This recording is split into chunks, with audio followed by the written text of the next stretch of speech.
This past Sunday, a memorial was held at Ground Zero in Manhattan for the families of the victims of the terrorist attacks on the World Trade Center. My guest, Christoph Eschenbach, conducted the Orchestra of St. Luke's at the service. Eschenbach has personal associations with war and devastation. A native of Germany, he was 5 and an orphan when World War II ended. Originally a concert pianist, in the last decade he's become one of the top conductors in the world.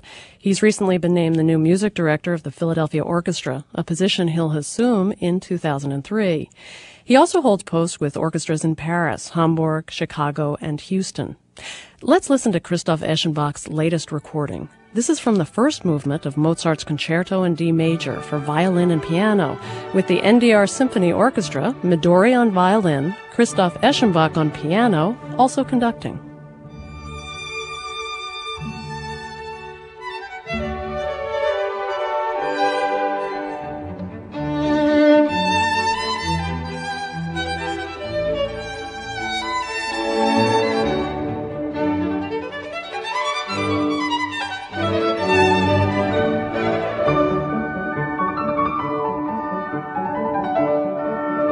Christoph Eschenbach, welcome to Fresh Air. Thank you for receiving me. It's unusual for a conductor to both perform as a soloist and conduct at the same time. It seems to me as if you would need 4 sides of your brain working at once, that you'd need an entirely different focus to play an instrument than you do to conduct an orchestra. Well, it's not easy, but it was in Mozart times the habit. And Mozart did himself play and conduct his own piano concerti many times. And so did Beethoven, until he couldn't do it anymore because he got totally deaf. And composers performed their own pieces, also conducted, like Schumann conducted his own symphonies, Beethoven did so, Mendelssohn, Liszt, until in the middle of the 19th century, the role of a conductor who conducts other people's works and is not a composer came into the picture, like Bülow. But the habit to perform from the piano a piano concerto is actually an old habit which got lost. How do you physically do it? You're just at the piano when you play. Do you conduct with your head, or? I conduct a bit with my head, very much with my eyes. I sometimes with one hand, which is just free for 2 or 3 beats on a measure, and it works. Can you talk about the physical act of conducting? How you cultivate that? Whether you're conscious of what you look like to an audience or just completely oblivious to it. Do whatever it works. I do whatever works for the orchestra, not whatever works for the audience, because it's much more efficient. If I do what works for the orchestra and get the sound which I want, or the temper which I want, and which makes a conception acceptable for an audience and convincing for an audience, then the audience will not argue about my body language, I guess.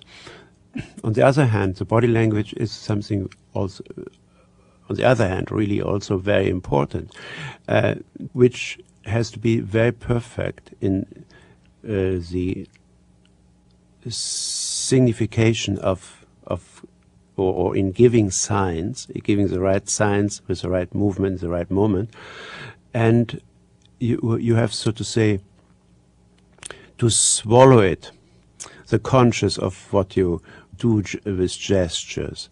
You have to forget it. You have to totally make it so much your own that it is like you eat a meal, or like you speak with your mouth and you don't know what movements your lips do. And it's the same thing with the conducting. Can you give me an example of something you wanted to evoke from an orchestra, and a sign that you had figured out that just didn't work that well, that you had to amend or change in some way to make it work? Well, of course, in my earlier years, I mean, then I have done things which are not so efficient, and I worked on them that they get efficient. And for example, you have to be very much independent with your two arms and two hands. If you always do simultaneously with both hands the same thing, it's not very efficient. You have to find more possibilities to express. So the left hand mostly is a hand for expression and for sentiment and for emotion. You draw with your left hand often emotions out of the orchestra, whereas your right hand is more for precision. Do you sometimes try to evoke a certain lyricism from a musician and speak to them in terms of emotion or a more romantic coloring to a piece, and they don't get it? And then you have to say, well, perhaps you need to attenuate this phrase longer? Change your language to... It's the other way around. Oh, really? It's the other way around. It's more that you can evoke a very, very lyrical approach to a phrase by speaking about lengths of notes, about a certain way to play it on a string instrument with a certain amount of bow, or in a certain place between the bridge and the fingerboard, or with a wind player in attacking a note different than the other. Then to talk about the blue sky and the sun rising over a cornfield, you know. You were born in Breslau in 1940, which was then part of Germany. Your mother died during your birth. Were you cared for by your father? No, my father was... I haven't seen my father more than 3-4 times, because my father was banned by the Nazis into he was a musicologist, a professor for musicology in the university in Breslau, but he was banned into a provincial place first, and was not allowed to get back to Breslau and to see me. And he was anti-Nazi? Anti-Nazi, yes. Uh-huh. And then he was coming in disguise, so to say, to yet see me, and one found out, and then he was sent to a punishment battalion in the war and was killed very immediately. So I have no real recollection of memory of my parents. Who took care of you during the war? My grandmother, the mother of my mother. So World War II ended when you were 5. What did you and your grandmother do? We were refugees for a year.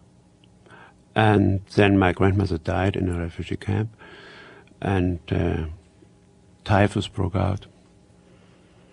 And I was the only of 60 people in this camp who survived.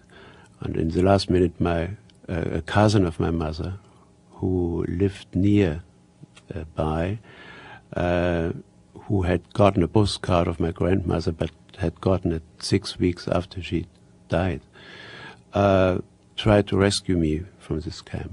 The camp was under quarantine, and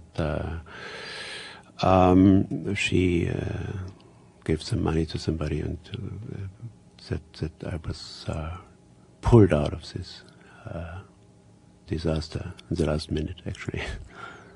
So she was a musician, yeah, you know, a singer and a pianist? A pianist, yeah. Is that when you first heard the piano? That's true, yeah. And during a rather long reconvalescence time, I heard her play and teach. She was not playing publicly in this time, but she was teaching a lot. And I was so fascinated by what I heard that the moment I could speak again, I was also kind of speechless for a year from these impressions. You couldn't talk at all? I didn't. I could, but I didn't. I was so full of impressions, and music was then the vehicle and the outlet for the impressions which were so painful in me, that I could communicate again and express myself again. So you didn't speak for a year, over a year. Do you remember your internal process at that time?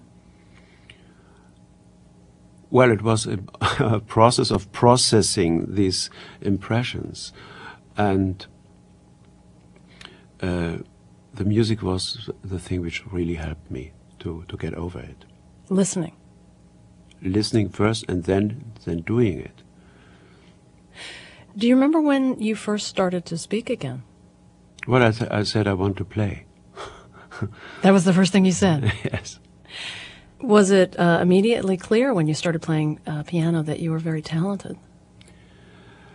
Talented or not talented, I was obsessed.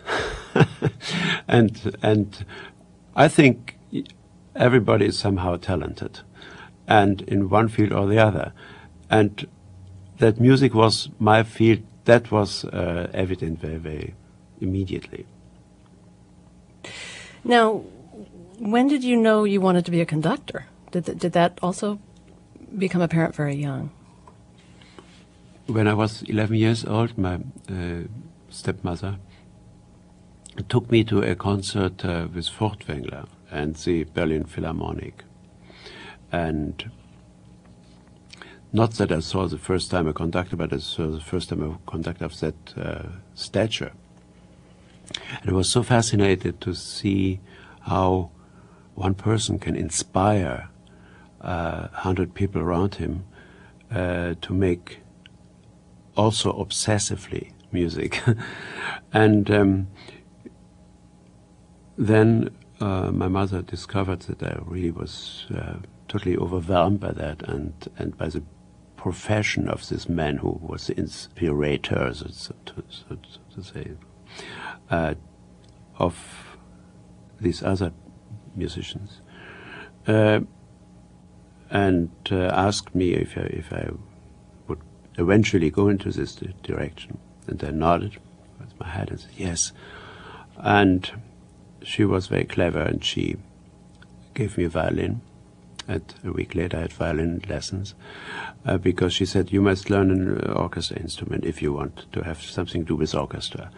And from this time on I played for 12 years violin, and I'm very, very grateful for that, because I know very much about string playing now, and helped me a lot. And from her singing lessons, which I listened to very carefully, I got very much about breathing and about actually wind playing, and in general about music making, which has to be always has to do always with breathing, with diction, and with a way to give life to a musical phrase. I know this past Sunday you conducted at the memorial service for relatives of victims of the terrorist attacks at Ground Zero in New York City. I know your own life has been marked by war. Could you tell us what your impressions were? Well, it was highly emotional, and arriving there at the site, it was like arriving in a bombed city in 1945 in Europe. I went to the site physically, had an impression of the enormous hole which is there, and the air polluted and smelling, and the smoke still of burning ashes. I hardly could breathe, but the music making, I think, helped, and hopefully helped the people who were there, the families and friends of the victims. Christoph Eschenbach, I want to thank you so much for talking with us today. Thank you. Christoph Eschenbach was recently named the new music director of the Philadelphia Orchestra. He begins his tenure in 2003. Tonight, he conducts the New York Philharmonic at Lincoln Center.